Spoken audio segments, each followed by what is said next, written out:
Hi, my name is Brenda Lowe, and I'm one of the trainers at through Think Small and Childcare Aware.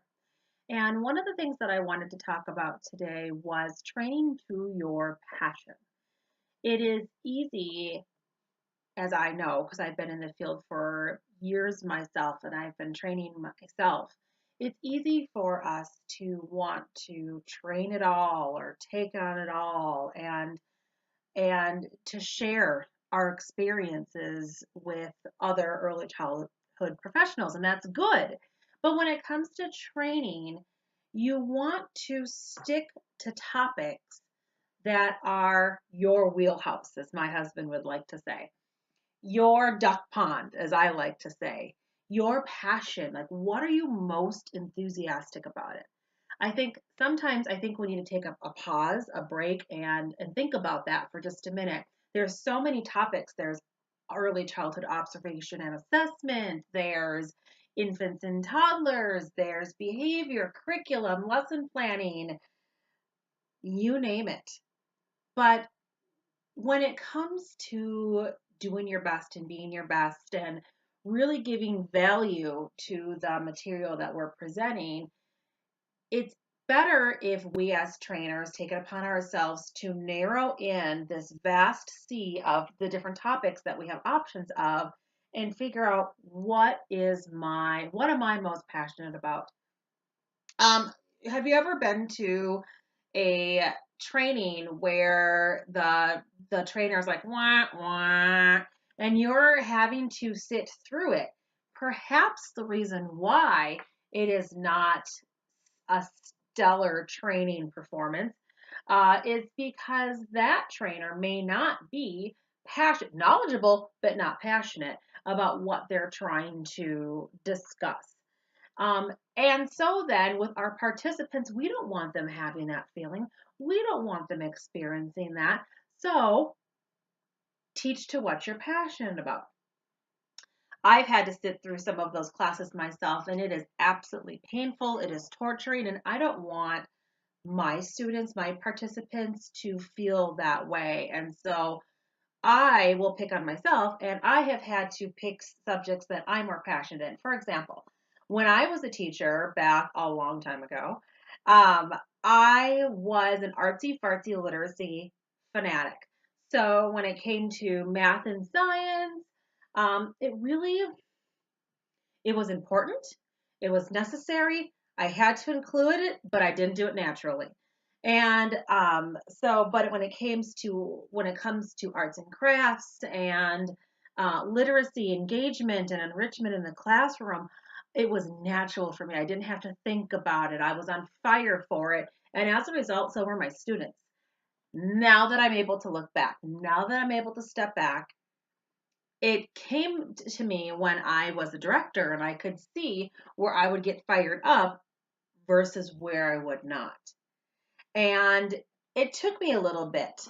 And I ended up tapping into resources of my assistant director, my staff, to help do training pieces for other staff people on those topics that just weren't my favorite, and that's okay. It's okay that it's not your favorite. Math and science are hugely important, and I'm so glad that our field has embraced and recognized that it is super important, but don't ask me to train on it because it's just not my thing as far as training and teaching.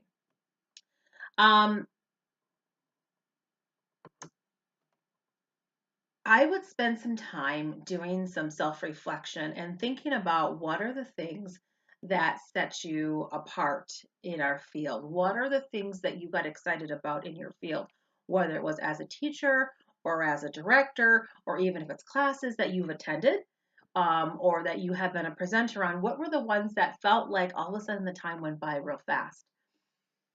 With the trainings that we're doing through Think Small and Child Care Aware, they're brief classes. Most of them are 2 hour classes, and in that 2 hours, you want your material to be impactful. You want your students to be able to go back, take this material, run back to their centers, and incorporate it into their practice. Because that's why we're doing this. We're not doing this just to talk for 2 hours and put our own selves to sleep. We're doing this because we're trying to improve quality. We're trying to raise the bar. We want our people to learn and grow through the experiences of coming to our classroom. So in that 2 hours, how can I be most impactful? Think about that for just a minute. It looks better on you as a professional as well. You look better when you're talking about what you love. You're more quick to think off the cuff and give your stories that the student is going to be able to say, yeah, me too. Yeah, I never thought about that. You know what? I'm going to tell my neighbor friend who's also a family child care provider. Or, you know what? That's a great point. I'm going to go back to my center tomorrow and I'm going to tell my director and my co-teacher what we discussed on biting. And how you generate that type of energy is going to come from you. You might think that you have given the performance of your lifetime, and if you are not passionate, let me tell you, chances are you probably really didn't. You probably weren't quite on fire as you thought that you were. And I have actually taught classes in the past where I thought that I brought it and it was perhaps a topic that I wasn't in love with, and my ratings weren't that good. And I don't want that. I want every single class I teach to be one of the best so that my students can go back, take it back with them, think about it, process it, and then put it into practice because that's what we're all here for. So think about it, process that, come up with a laundry list of topics that you think are going to be good for you, your personality, your experience, and what you're on fire for. Maybe even if you haven't had that many years in experience, maybe you have to go back to what did I do when I was in school? When I was in school learning, when I was taking classes, what were the classes that fired me up? And maybe that's your starting block on trying to figure this all out because it is a lot to process. Remember, there's always going to be more classes. There's always going to be more opportunity. So when the emails come in saying, okay, we have another train the training opportunity, you don't have to sign up for them all. It's not a requirement. It doesn't look bad on you if you don't sign up for them all. It doesn't look bad on you if you wait for the ones. They're going to be best for you.